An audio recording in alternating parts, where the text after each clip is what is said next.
Story time audio ബുക്സിലേക്ക് എല്ലാവർക്കും സ്വാഗതം. CV നിർമ്മലയുടെ സായുജ്യം, അദ്ധ്യായം 47. വിമലയ്ക്ക് ആലോചിക്കണമായിരിക്കും.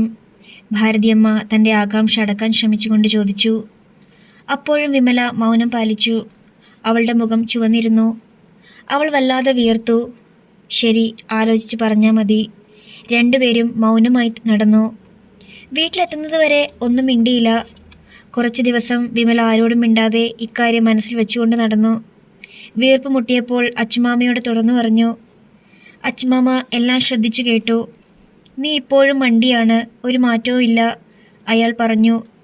നിനക്ക് കിട്ടാവുന്ന ഏറ്റവും നല്ല വിവാഹബന്ധമായിരിക്കും ഇതെന്ന് എനിക്ക് തോന്നുന്നു. ഒരേ ഒരു മകൻ, സ്നേഹമയിയായ അമ്മ, പരാധീനങ്ങളൊന്നുമില്ലാത്ത ഒരു കുടുംബത്തിൽ നിന്നൊരു ആലോചന. ഭാഗ്യമെന്നല്ലേ കരുതേണ്ടത്? അതല്ല അമ്മാമേ.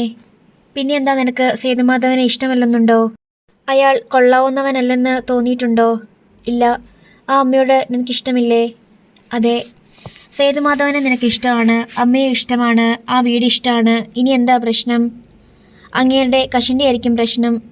ശ്രീരഞ്ജനിയുടെ കമൻറ്റ് രണ്ടുപേരെയും ചിരിപ്പിച്ചു. അതാണോ? കഷണ്ടി അഴകല്ലേ? നിന്നേക്കാൾ 4-5 വയസ്സ് പ്രായക്കൂടുതലല്ലേ ഉള്ളൂ. ആരോഗ്യം, സൗന്ദര്യം, വിദ്യാഭ്യാസം, ജോലി എല്ലാം ഉണ്ട്.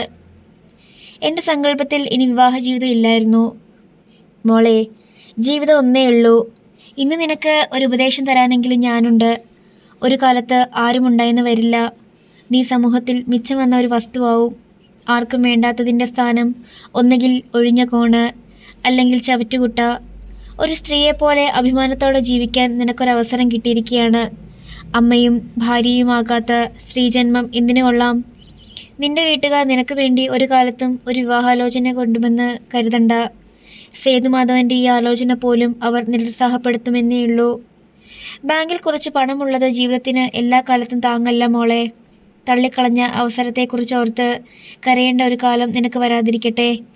പെണ്ണ് പ്രായമായാൽ, തനിച്ചായാൽ വളരെ വേഗം വേണ്ടാത്തവളാകും. വെറും ഒരു ചണ്ടിയുടെ സ്ഥാനമേ ഉണ്ടാകൂ. അതുകൊണ്ട് നീ ഒട്ടും മടിക്കണ്ട. വിവാഹ ജീവിതത്തെക്കുറിച്ച് ഒരു പുതിയ സങ്കല്പം ഉടനെ മെനഞ്ഞോളൂ. വിമല സ്വന്തം നിലയിലും ഒരാലോചന നടത്തി. ഒരാത്മപരിശോധന. തനിക്കൊരു തുണ വേണം. ഭാര്യയും അമ്മയുമായി ജീവിക്കണം. സങ്കല്പത്തിൽ ഒരിക്കൽ ഗോപികൃഷ്ണൻ്റെ കുഞ്ഞുങ്ങളെ പ്രസവിക്കുകയും ഓമനിച്ച് വളർത്തുകയും ചെയ്തിരുന്നു. പിന്നീടൊരിക്കൽ പ്രതാപൻ്റെ.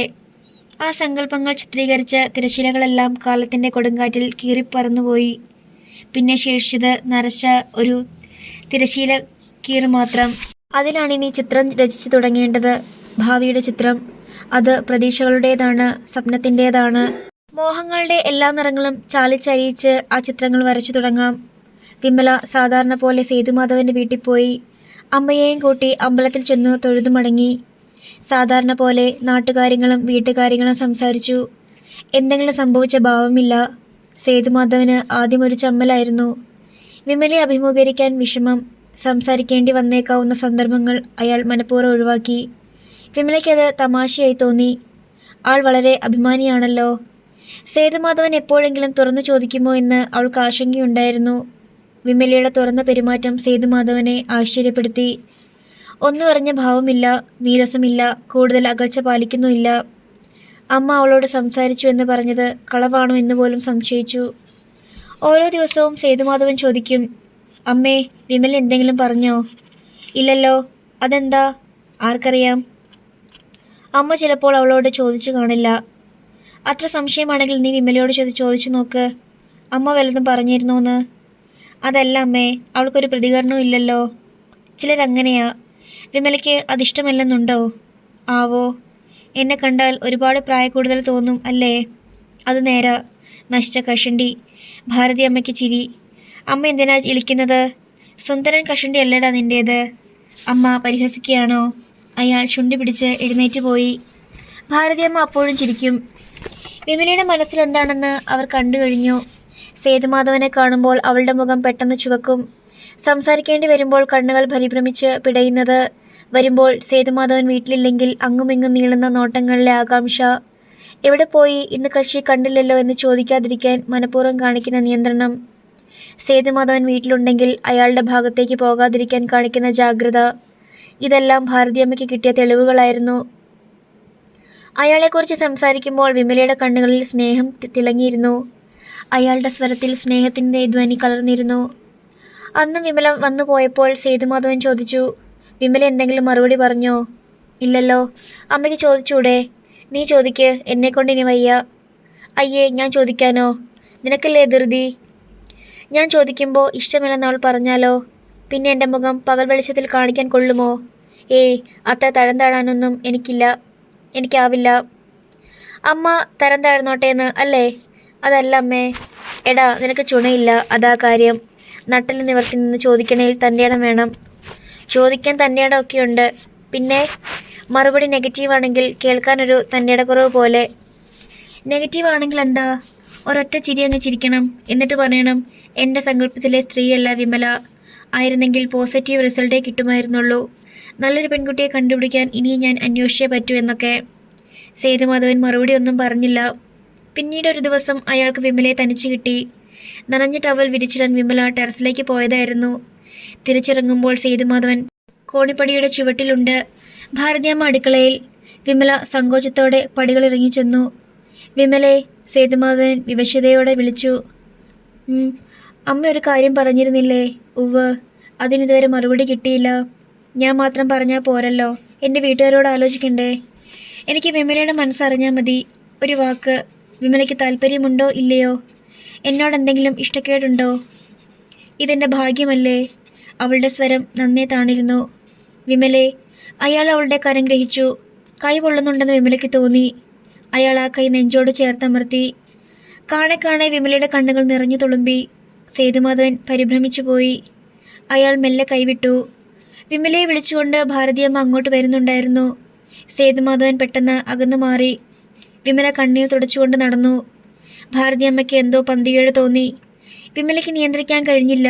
എന്തിനെന്നറിഞ്ഞുകൂടാ. കുടുകുടെ കണ്ണീരൊഴുകിയാണ്. സാരി തലപ്പുകൊണ്ട് പലതവണ ഒപ്പി. ഹൃദയം വിതുമ്പുന്നു.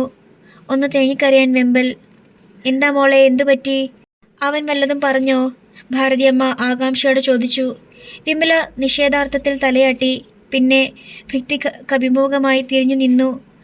ഭാരതിയമ്മ സേതുമാധവൻ്റെ അടുത്ത് ചെന്നു. എടാ, നീ എന്താ അവളോട് പറഞ്ഞത്? അവൾ നിന്ന് കരയുന്നു. ഞാൻ അരുതാത്തതൊന്നും പറഞ്ഞില്ലല്ലോ. പിന്നെ? അയാളെ അല്പനേരം തുറച്ചു നോക്കിയിട്ട് അമ്മ അടുക്കളയിലേക്ക് നടന്നു. വിമല എന്തോ പണിയിൽ മുഴുകിയിരിക്കുന്നു. ഭാരതിയമ്മയെ നോക്കി. അവൾ പുഞ്ചിരി തൂകി. അവർ ഒന്നമർത്തി മൂളി. കുറച്ചു നേരത്തേക്ക് രണ്ടുപേരും ഒന്നും മിണ്ടിയില്ല.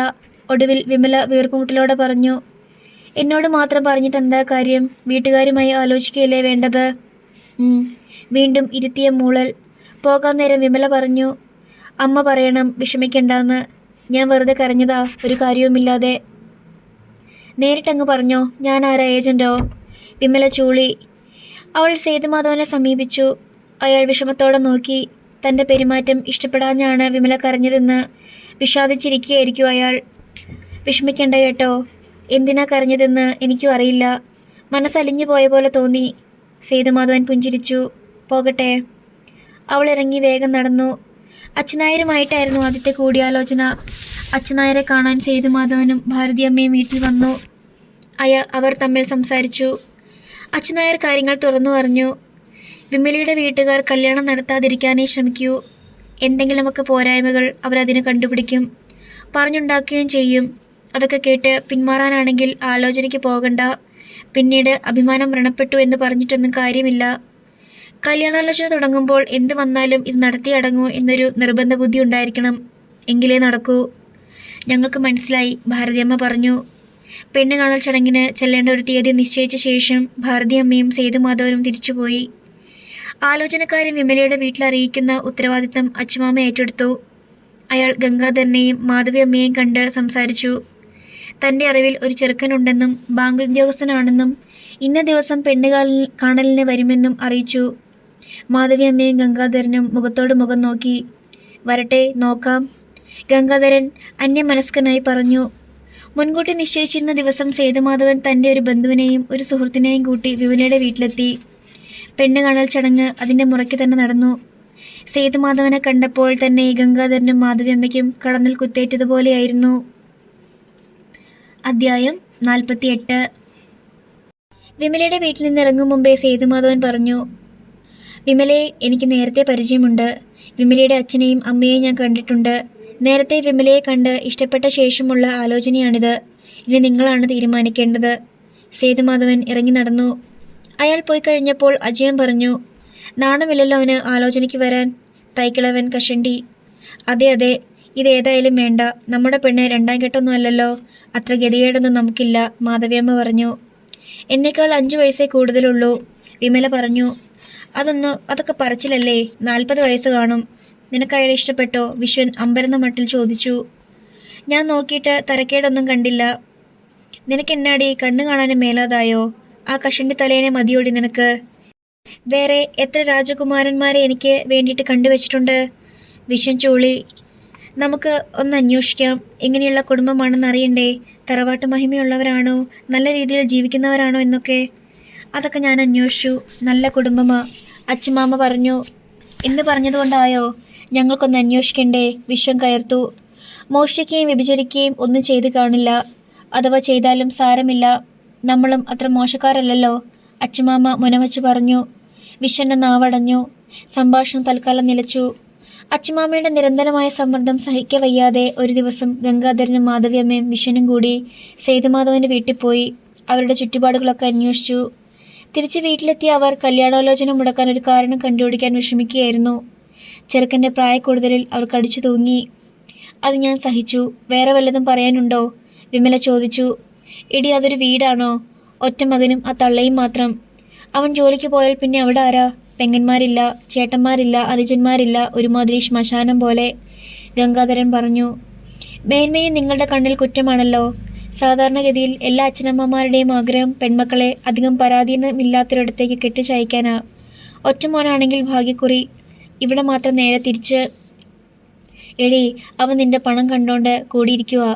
അവൻ്റെ ബാങ്കിലല്ലേ നീ കാശിട്ടിരിക്കുന്നത്? അതെത്രയുണ്ടെന്നും അവനറിയാമല്ലോ. അത് തട്ടിയെടുക്കാൻ വേണ്ടിയിട്ടായി കല്യാണാലോചനയൊക്കെ. വേറെ കണ്ടുപിടുത്തങ്ങൾ വല്ലതും ഉണ്ടോ? ആരും ഒന്നും മിണ്ടിയില്ല. അച്ഛമാമ ഇടപെട്ടു. 2 പേർക്കും ഇഷ്ടമായ നിലയ്ക്ക് ഇതങ്ങ് നടത്താം. കല്യാണം ആലോചിച്ചുറപ്പിക്കൽ ഒരു ദിവസം അവരോട് വരാൻ പറയാം. ഗംഗാധരനും മാധവിയമ്മയും ഒന്നും മിണ്ടിയില്ല. അവർ മനസ്സാ അച്ഛമാമയെ പ്രാഗി. സേതുമാധവനും അമ്മയും ബന്ധുക്കളും നിശ്ചയിച്ച ദിവസം വിമലയുടെ വീട്ടിലെത്തി. സ്വീകരണ സൽക്കാരങ്ങൾക്കു ശേഷം അവർ പ്രധാന വിഷയത്തിലേക്ക് കടന്നു. ജാതകപ്പൊരുത്തം നോക്കി. വിവാഹം നടത്തേണ്ട മുഹൂർത്തം നിശ്ചയിച്ചു. സ്ത്രീധനത്തെക്കുറിച്ച് യാതൊരു പരാമർശവുമില്ല. മാധവിയമ്മയ്ക്ക് ആശ്ചര്യമായി. അവർ ഭർത്താവിനെയും വിശ്വനെയും വിളിച്ച് മുറിയിൽ കയറ്റി രഹസ്യാലോചന നടത്തി. അവരെന്താ സ്ത്രീധനത്തിൻ്റെ കാര്യമൊന്നും പറയാത്തത്? അവർക്ക് വേണ്ടായിരിക്കും, ഗംഗാധരൻ പറഞ്ഞു. വേണ്ടാഞ്ഞിട്ടല്ല, വിമലയുടെ പേരിൽ ബാങ്കിൽ ലക്ഷക്കണക്കിനല്ലേ കിടക്കുന്നത്. അതുകൊണ്ടല്ലേ അവർ കല്യാണം ആലോചിച്ചത് തന്നെ. അതിനു പുറമെ എങ്ങനെയാ സ്ത്രീധനം ചോദിക്കുന്നത്? ബാങ്കിലെ കാശ് മുഴുവൻ വിട്ടുകൊടുക്കാൻ ഒക്കുകയില്ല. സ്ത്രീധനം എത്ര വേണമെന്ന് ചോദിക്കാം. എല്ലാവർക്കും കൊടുത്തതുപോലെ കൊടുക്കുകയും ചെയ്യാം. അതല്ലേ നല്ലത്? എന്നാൽ ആ വിവരം അവരോട് പറ. അവർ സ്വീകരണ തലത്തിലേക്ക് ചെന്നു. നിങ്ങൾ എന്താ സ്ത്രീധനക്കാരി ഒന്നും ചോദിക്കാത്തത്? മാധവിയമ്മ ചെറുക്കൻ കൂട്ടരോടായി ചോദിച്ചു. അതിപ്പോൾ എന്ത് ചോദിക്കാനാ? നിങ്ങൾ ന്യായമായിട്ട് ചെയ്താൽ മതി. ഞങ്ങൾക്ക് കാശൊന്നും തരണ്ട. ബലം കൊടുക്കുന്നത് ആഭരണമായിട്ട് അവൾക്ക് കൊടുത്തേച്ചാൽ മതി, ഭാരതിയമ്മ പറഞ്ഞു. അങ്ങനെ വല്ലതും കൊടുത്ത് പറഞ്ഞുവിടാൻ ഞങ്ങളത്ര എരപ്പാളികളൊന്നുമല്ല. ന്യായമായിട്ട് സ്ത്രീധനം കൊടുത്ത് ഞങ്ങളുടെ മോളെ വിട്ടയക്കൂ.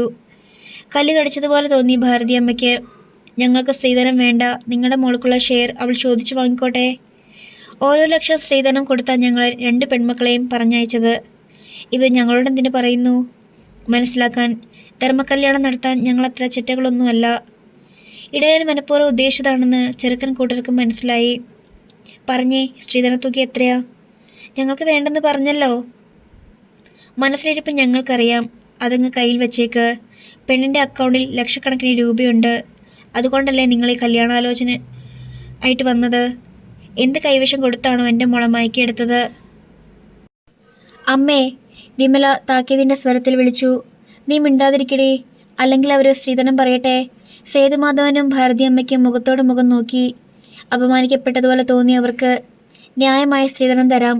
പക്ഷെ ഒരു കാര്യം, വിമലയുടെ അക്കൗണ്ടിലെ പണം മുഴുവൻ ഞങ്ങളെ ഏൽപ്പിക്കണം. ഭാരതിയമ്മ വിമലയെ നോക്കി. വിമല കണ്ണിറക്കി കാട്ടി. എനിക്ക് 1.5 ലക്ഷം കിട്ടണം, എൻ്റെ ഷെയർ, വിമല പറഞ്ഞു. 1.5 ലക്ഷമോ? മറ്റുള്ളവർക്ക് 1 കൊടുത്തുള്ളൂ, മാധവിയമ്മ തർക്കിച്ചു. അത് ഞാനല്ലേ കൊടുത്തത്? ഈ വീടിനും വീട്ടുകാർക്കുമുള്ള സകല സ്വത്തും ഞാൻ അധ്വാനിച്ചുണ്ടാക്കിയതല്ലേ? നിങ്ങളെയൊക്കെ മാനം പോലും എനിക്ക് 1,00,000 കൂടുതൽ വേണം. അതൊക്കുകയില്ല. വിഷ്ണുവിടയ്ക്ക് കയറി. എന്നാൽ ഒന്നും തരണ്ട, എനിക്ക് എൻ്റെ ബാങ്ക് അക്കൗണ്ട് മതി. അതും പറ്റുകയില്ല. നാണമില്ലല്ലോ നിങ്ങൾക്ക് മീൻ ചന്തയിൽ വില പേശുന്നത് പോലെ പേശാൻ? അച്ഛമാമ ഇടപെട്ടു. അമ്മാമ ഇവരോടൊരു തീരുമാനം എടുക്കാൻ പറ. ഒന്നുകിൽ 1,00,000 സ്ത്രീധനം തരട്ടെ, എൻ്റെ അക്കൗണ്ടിലെ പണം ഇവർക്ക് കൈമാറിയേക്കാം. അതല്ലെങ്കിൽ എനിക്ക് എൻ്റെ അക്കൗണ്ട് മതി. എന്താ വേണ്ടതെന്ന് പറ മാധവി, അച്ഛമാമ നിർദ്ദേശിച്ചു. മാധവി അമ്മയും ഭർത്താവും വിശ്വനും അകത്ത് കയറി ഒരിക്കൽ കൂടി രഹസ്യാലോചന നടത്തി.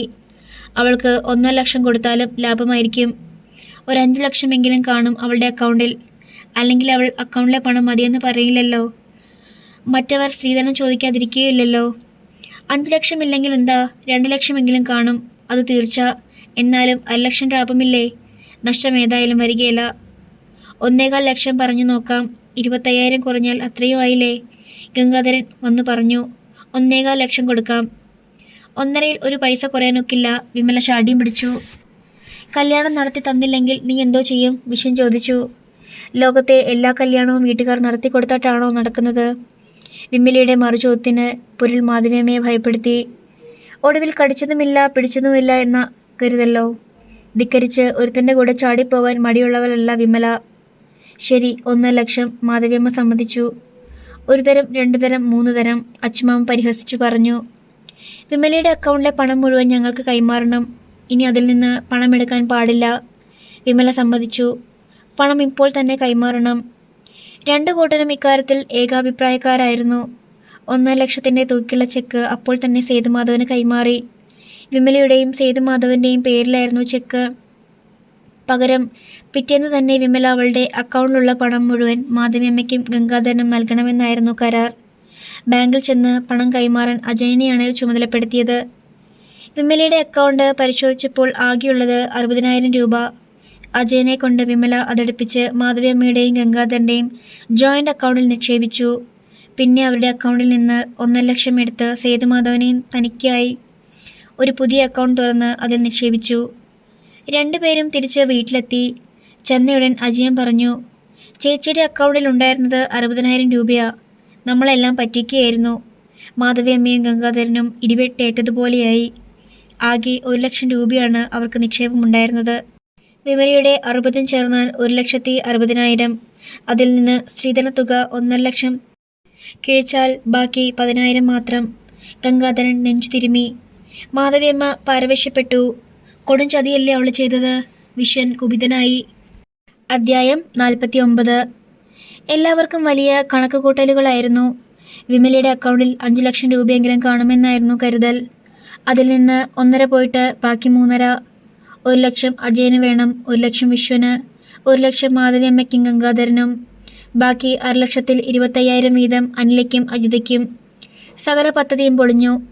അവൾ അറിഞ്ഞുകൊണ്ട് ചെയ്ത ചതിയായത്. മാധവിയമ്മ പ്രാഗി. ഗംഗാധരൻ ഇനി ജീവിക്കണമെന്ന് പോലുമില്ല. വയസ്സുകാലത്ത് സുഖിക്കാൻ 1,00,000 രൂപ നീക്കിവച്ചിരുന്നതാണ്. അതിപ്പോൾ 10,000-ആയി ചുരുങ്ങിയിരിക്കുന്നു. എല്ലാവർക്കും വിമലയോട് വെറുപ്പും വൈരാഗ്യവുമായി. മനഃപൂർവ്വം കളിപ്പിക്കുകയല്ലായിരുന്നോ? തന്തയും തള്ളേനെയും പറ്റിച്ച് നിനക്ക് ഒരു കാലത്തും ഗതി കിട്ടൂലടി. മാധവിയമ്മ പ്രാഗി. വീട്ടിലെല്ലാവരും അവളോട് വൈരാഗ്യപൂർവ്വം പെരുമാറി. ഒരു ദിവസം വിമല ചോദിച്ചു, ഞാൻ എന്ത് തെറ്റാ ചെയ്തത്? അത് പറ. നിങ്ങൾ ആവശ്യപ്പെട്ടത് അനുസരിക്കുകയല്ലേ ചെയ്തുള്ളൂ. ആ നല്ല മനുഷ്യൻ നിങ്ങളോട് സ്ത്രീധനം ചോദിച്ചില്ല. പക്ഷേ നിങ്ങൾക്ക് കൊടുത്തേ മതിയാവൂ. ലാഭക്കച്ചവടത്തിനല്ലായിരുന്നോ നിങ്ങൾക്ക് കണ്ണ്? അത്യാഗ്രഹത്തിന് ഇതാണ് ഫലം. വിവരമറിഞ്ഞ് അച്ഛമാമയും ഇതുതന്നെ പറഞ്ഞു. നിങ്ങളാരും അവളോട് വെറുപ്പ് കാണിച്ചിട്ട് കാര്യമില്ല. നിങ്ങളുടെ ദുരയല്ലേ നിങ്ങളെ കബളിപ്പിച്ചത്. ഒന്നോർത്ത് ആശ്വസിച്ചോ മാധവി. നിന്റെ മോള് 12 കൊല്ലം പണിയെടുത്തിട്ട് സമ്പാദിച്ചത് എത്രയാണെന്ന് നിനക്ക് മനസ്സിലായല്ലോ. സമ്പാദിച്ചത് അത്രയും വീട്ടിലേക്ക് തരികയില്ലായിരുന്നു എന്നും മനസ്സിലായല്ലോ. അതോർത്ത് നീ സന്തോഷിക്ക്. നഷ്ടപ്പെട്ട 1,00,000 രൂപയും അവൾ ജോലി എടുത്തുണ്ടാക്കിയതല്ലേ. അവളത് അനുഭവിക്കട്ടെ. നിന്നേക്കാൾ അവൾക്കാണ് അതിനർഹത. മാധവിയമ്മയ്ക്ക് പക്ഷേ സഹിക്കാൻ കഴിയുമായിരുന്നില്ല. ഗംഗാധരൻ കൂടെ കൂടെ അവരെ കുറ്റപ്പെടുത്തി. വേണ്ടാന്ന് പറഞ്ഞിട്ട് കൊണ്ടുപോയി കൊടുത്തതല്ലേ അനുഭവിക്ക്. അജയന് വിമലയോടായിരുന്നു വിരോധം. അച്ഛൻ്റെയും അമ്മയുടെയും കയ്യിൽ പണം ഇരുന്നാൽ അവനാണ് മെച്ചം. അത് നഷ്ടപ്പെട്ടിരിക്കുന്നു. വിശ്വൻ കല്യാണം മുടക്കുന്നതിനെക്കുറിച്ച് ചിന്തിച്ചു തുടങ്ങിയിരുന്നു.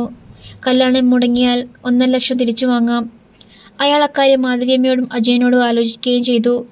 നിന്റെ ഇഷ്ടം പോലെ ചെയ് അങ്ങനെ പറഞ്ഞുവെങ്കിലും കല്യാണം മുടങ്ങുന്നതിലായിരുന്നു മാധവിയമ്മയ്ക്ക് താല്പര്യം. വിമല ഇത് മുൻകൂട്ടി കണ്ടിരുന്നു.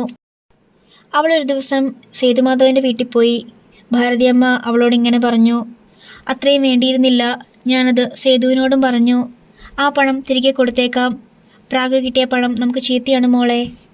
എൻ്റെ അമ്മയുടെയും അച്ഛൻ്റെയും പ്രാക്കിൻ്റെ കാര്യമാണോ? അത് പ്രാക്കാണോ അമ്മേ? അത്യാഗ്രഹത്തിനൊത്ത ലാഭം കിട്ടാത്തതിനുള്ള അമർഷമല്ലേ അത്? ആ പ്രാക്കേറ്റാൽ ഒരു തലമുടിനാരിന് പോലും കേടുപറ്റുകയില്ലല്ലോ.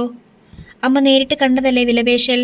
അമ്മയെയും മകനെയും അവർ കണക്കിന് അപമാനിക്കുകയും ചെയ്തില്ലേ? നിങ്ങൾക്കെല്ലാം മനസ്സിലാക്കാൻ കഴിയുന്നത് കൊണ്ട് ക്ഷമിച്ചു. മറ്റൊരു കൂട്ടരാണെങ്കിലോ കല്യാണാലോചന അവിടെ വെച്ച് അവസാനിപ്പിച്ച് ചീത്തയും വിളിച്ചിട്ടല്ലേ തിരിച്ചു പോകൂ. ഇങ്ങനെയാണോ ഒരമ്മ മകളോട് പെരുമാറേണ്ടത്? ഇങ്ങനെയാണോ ഒരച്ഛൻ മകൾക്ക് ഭാവി ഉണ്ടാക്കി കൊടുക്കുന്നത്? ഇങ്ങനെയാണോ കൂടപ്പിറപ്പുകൾ സ്നേഹിക്കുന്നത്? അമ്മ പറ. 12 വർഷം അവർക്ക് വേണ്ടി പണിയെടുത്തിട്ട് എനിക്ക് കിട്ടുന്ന സമ്മാനം. അവരെന്നും എന്നെ ഒരു ശത്രുവിനെ പോലെ കാണുന്നത്. എന്നും വിമലയ്ക്ക് കരച്ചിൽ വന്നു. നീ വിഷമിക്കാൻ വേണ്ടി പറഞ്ഞതല്ല. എന്തായാലും നിന്റെ മാതാപിതാക്കളല്ലേ. നീ മനഃപൂർവ്വം അവരെ കബളിപ്പിച്ചു എന്ന് അവർക്ക് തോന്നാതിരിക്കട്ടെ. അവർക്ക് എന്തും തോന്നിക്കോട്ടെ. എനിക്കത് പ്രശ്നമല്ല. ഞാൻ അവരെ മനഃപൂർവ്വം കബളിപ്പിച്ചതല്ല. അവരെന്നോട് അതിക്രൂരമായി വിലപേശി. അവരാവശ്യപ്പെട്ടത് ഞാൻ കൊടുത്തു. അല്ലെങ്കിൽ അവർക്ക് വേണ്ടിയിരുന്നത് അവർ വാങ്ങി. ഭാരതിയമ്മ പിന്നെ വിമലയോട് തർക്കിച്ചില്ല. സേതുമാധവനും വിമലയുടെ വീട്ടുകാർക്ക് തീരെ താല്പര്യമില്ലാതെ തരേണ്ടി വന്ന ആ തുകയെക്കുറിച്ച് അസംതൃപ്തിയുണ്ടായിരുന്നു. നമുക്കത്രയും വേണ്ടായിരുന്നു. അയാൾ വിമലയോട് പറഞ്ഞു. അതെന്താ വേണ്ടാത്തത്? സേതുവേട്ടൻ വികലാംഗനൊന്നും അല്ലല്ലോ. ആണോ?